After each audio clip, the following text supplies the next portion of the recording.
Prezados colegas do ProES de licenciatura, os meus cumprimentos a todos, aos colegas da Secretaria de Estado da Educação, aos diretores, gerentes, técnicos, enfim, todos aqueles que estão hoje responsáveis pelo programa, em mais uma edição deste programa que é tão importante, tão significativo para os cursos de licenciatura das instituições da ACAF.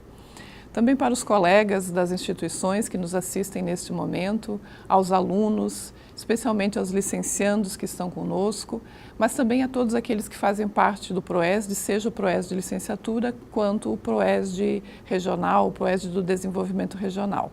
É um prazer enorme estar com todos vocês, fazer mais uma atividade das muitas que nós já realizamos nas várias edições deste programa e saber que nesta edição, neste ano, em 2019, nós vamos nos dedicar especialmente às questões relacionadas a este novo ensino médio ou essa nova forma de fazer o ensino médio.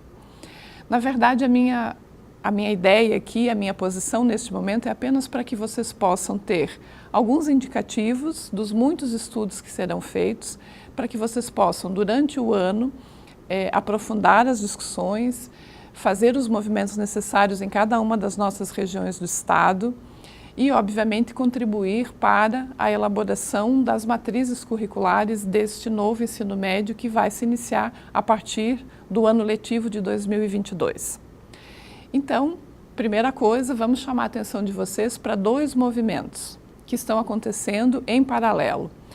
O primeiro deles, que todo mundo conhece, sabe bem, é a BNCC do ensino médio, a Base Nacional Comum Curricular para o Ensino Médio.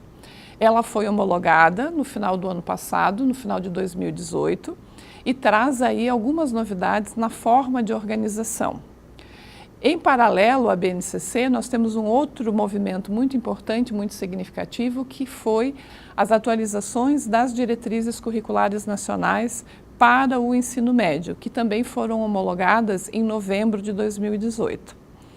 Então, primeira sugestão aí para vocês, que vocês façam o estudo, dentre outros documentos que são necessários para compreender este movimento, desses dois documentos. A resolução número 3, de novembro de 2018, que altera as diretrizes curriculares nacionais para o ensino médio, e o documento da Base Nacional Comum Curricular para o ensino médio. Vamos lembrar aqui que não é possível fazer o estudo desse documento da BNCC sem o conjunto completo, né? A gente não pode, e é necessário evitar, que nós tomemos apenas a parte relativa ao ensino médio.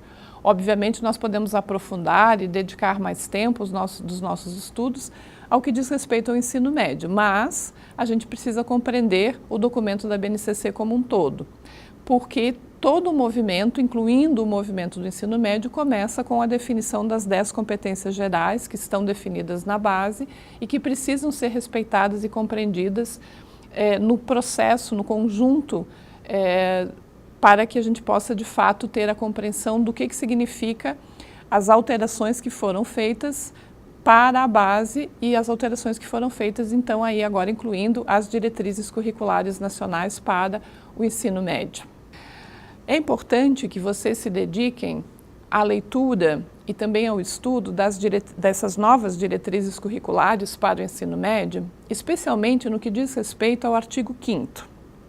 O artigo 5º, ele traz os princípios que vão balizar essa nova formação que se deseja para o ensino médio, compreendendo o ensino médio como a última etapa do processo da educação básica. Esses 3 princípios, eles vão interconectar todo o processo e para que a gente compreenda depois a matriz curricular, a organização curricular, é fundamental que a gente preste muita atenção neles. Quais são eles? O primeiro é o da formação integral. Quando se fala de formação integral, nós estamos falando da formação de um ser humano em todos os seus aspectos. Nós poderíamos derivar os aspectos, poderíamos falar de cognitivos, de socioafetivos, de políticos, de éticos, etc. Mas o mais importante aqui é perceber que, quando se fala que a finalidade do ensino médio é a formação humana integral, nós estamos dizendo que a gente não deve organizar curricularmente, organizar metodologicamente o ensino médio apenas para fins do trabalho para o ensino técnico e nem apenas para o fim propedêutico, ou seja, aquele de continuidade dos estudos para a universidade. Nós precisamos olhar para esta formação de modo que as pessoas que concluam o ensino médio, os nossos jovens que concluam o ensino médio, tenham condições de assumir todas essas tarefas, ou seja, ir para o trabalho, ir para a formação para o trabalho ou continuar seus estudos na universidade. E também, obviamente, ter formação para resolver a sua vida de maneira completa, de maneira integral. Neste sentido, há um outro princípio muito importante colocado nas diretrizes, que é o projeto de vida. Ora, por que falar de projeto de vida? Exatamente para que a gente possa dar as possibilidades, dar as opções a estes jovens. Nós lidamos com muitos jovens trabalhadores, nós lidamos com muitas pessoas, muitos adolescentes que não têm muita certeza de como é que vão lidar com o seu futuro, né? E a gente precisa iluminar, digamos assim, esses projetos de vida. Então, para isso é muito necessário que a gente discuta com esses jovens quais são os seus projetos de vida. E, obviamente, tudo que está relacionado a isso. A questão do trabalho, a questão do lazer, a questão da vida pessoal, a questão dos desejos, das necessidades, dos anseios, do que se tem para o futuro. E a gente tem muitas discussões em relação a todos esses aspectos. Então, não se trata de fazer um projeto no sentido específico do termo, mas no sentido mesmo de dar possibilidades de encaminhamento. E um terceiro princípio que se vincula é o da pesquisa. Por quê? Porque, obviamente, nós estamos falando de um procedimento, de uma formação em que se busque a apropriação dos conhecimentos e, na sequência, a produção desses conhecimentos para a transformação da realidade. Essa missão, né, que nós temos enquanto educadores de fazer com que os jovens se apropriem do conhecimento historicamente acumulado para que possam também produzir conhecimentos, também serem pesquisadores, investigadores das suas próprias práticas e, obviamente, utilizar esses conhecimentos para a transformação da sua realidade. Isso é muito importante e isso precisa também ser preservado. Então, para respeitar esses princípios que estão nas diretrizes e também para valorizar a relação teoria-prática, o desenvolvimento dessas ações em contextos reais, não em contextos fictícios, a Base Nacional Comum Curricular do Ensino Médio, ela se reorganizou, ela tem uma nova perspectiva de organização curricular. Quando vocês abrirem o documento, provavelmente já devem até ter aberto, até ter feito esse movimento, a primeira observação que se faz na base é que ela tem uma organização por áreas. Ela não se organiza mais por componentes curriculares. Os únicos componentes curriculares que aparecem são a língua portuguesa e a matemática ainda com o detalhe de que também é considerada uma área do conhecimento. Então, qual é a organização da base? Nós vamos ter as 4 áreas, né? A área das linguagens, das ciências humanas, das ciências naturais e da matemática. Essas áreas, elas derivam em componentes, mas o único componente que vai ter definidas as suas habilidades especificamente é o componente de língua portuguesa. Porque vocês sabem, na nova reorganização, na lei, na medida provisória, que depois se tornou lei e que fez as alterações na LDB, os únicos 2 componentes curriculares que são obrigatórios em todo o percurso do ensino médio serão língua portuguesa e matemática. Então, na base, vocês encontrarão definidos enquanto habilidades específicas apenas esses 2 componentes, ainda ressalvando o detalhe de que a matemática não é considerada um componente, é considerada uma área. Obviamente, então, os componentes curriculares, eles vão exigir dos professores e de todos vocês que são licenciandos, de nós que somos da universidade, reestudos em relação a isso, porque já não se tratarão mais de objetos de conhecimento do componente curricular, e sim objetos de conhecimento, na verdade, habilidades, porque nem vai se tratar de objetos de conhecimento, vão se tratar de habilidades por áreas. Consequentemente, no trabalho da escola, estas habilidades é que terão que ser transformadas em objetos de conhecimento ou em conteúdos a serem trabalhados na escola. isso muda a forma como a gente se organiza. Isso vai mudar as relações que nós vamos estabelecer em vários aspectos, mas especialmente neste aspecto que significa a produção ou a relação com o conhecimento. Nós não teremos mais uma relação disciplinar com o conhecimento, nós teremos uma relação com o conhecimento que envolve uma amplitude da área daquele conhecimento e, portanto, as habilidades elas precisarão ser desenvolvidas neste conjunto maior e não por componente. Este é um outro detalhe que vai exigir muito estudo e muito trabalho.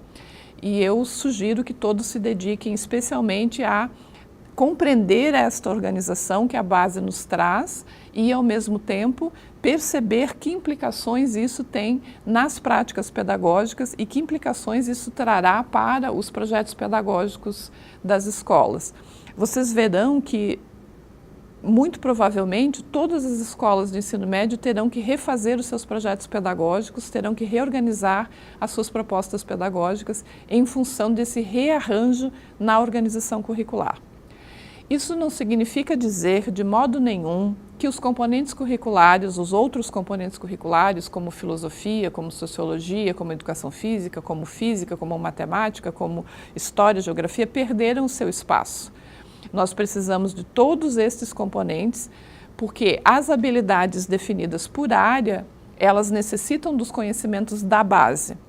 Então, por favor, não se trata de forma nenhuma de dizer que não é mais importante ter filosofia ou que não é mais importante ter educação física ou história ou artes ou qualquer um dos componentes. Ao contrário, nós precisamos de todo o conhecimento acumulado desses componentes para poder, de fato, desenvolver os aspectos relacionados a essas 4 grandes áreas do conhecimento que serão trabalhadas. E, por fim, nós temos que trabalhar com os itinerários formativos. Outras grandes discussões precisarão ser feitas em relação a isso. Por quê?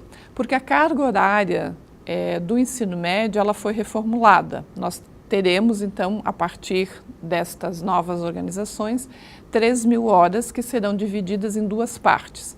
1.800 horas serão dedicadas ao que a gente chama de conhecimentos comuns, né? Esses conhecimentos das áreas que estão definidos pela Base Nacional Comum Curricular, e outras 1.200 horas que serão definidas a partir dos itinerários formativos. A própria palavra itinerários formativos merece estudo, nós teremos que trabalhar com esta ideia também. E o importante também é perceber que nós teremos 5 itinerários formativos, um dedicado a cada área. Então, um itinerário da área das linguagens, da área das ciências humanas e sociais, da área das ciências naturais, da área matemática e um 5º itinerário que é chamado de técnico profissional. Cada um desses itinerários, que agora também tem referenciais curriculares próprios, também homologados pelo próprio Ministério da Educação, precisam desses rearranjos, precisam desta nova organização. Nesses referenciais curriculares dedicados especificamente aos itinerários, nós temos 4 grandes eixos para serem trabalhados. Os eixos da investigação científica, ou seja, o eixo da pesquisa, a questão dos processos criativos, ou seja, o eixo da criatividade, o eixo da mediação e da intervenção cultural, das interações culturais e do empreendedorismo. Cada um desses 4 eixos precisará ser contemplado dentro dos itinerários, seja ele qual for. Obviamente, tem ganho mais real se o itinerário técnico formativo, técnico profissional.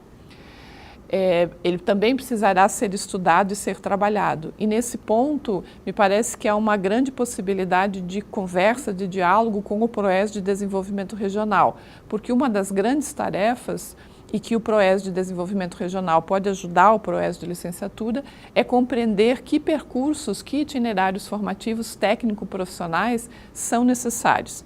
Mas eu quero chamar a atenção que não se trata apenas dos técnico-profissionais, é importante estes também, mas o apoio do PROES de Desenvolvimento Regional pode vir também nos itinerários das áreas, porque as áreas também pretendem ser estudos que possibilitem a sequência, o segmento de carreiras dos alunos do ensino médio em áreas que permitam, né, ou que promovam o desenvolvimento regional.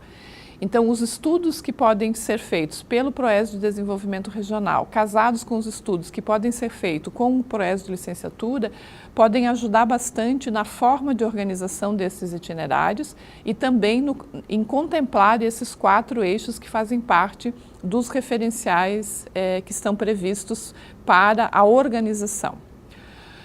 Este assunto vai render, ou seja, nós teremos que fazer vários outros movimentos e vários outros estudos, porque esta é uma construção.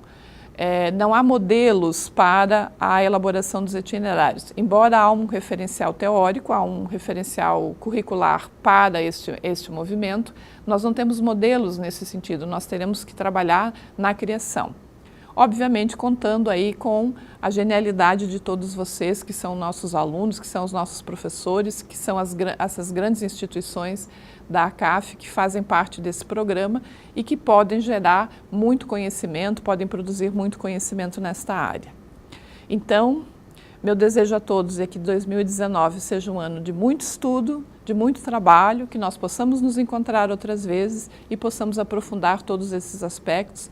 E quando vocês apresentarem os seus trabalhos finais lá no finalzinho do ano, no último seminário do ano, no seminário estadual do PROES, eu tenho certeza de que nós teremos trabalhos muito legais e muito efetivos. Então, mais uma vez, bom trabalho a todos.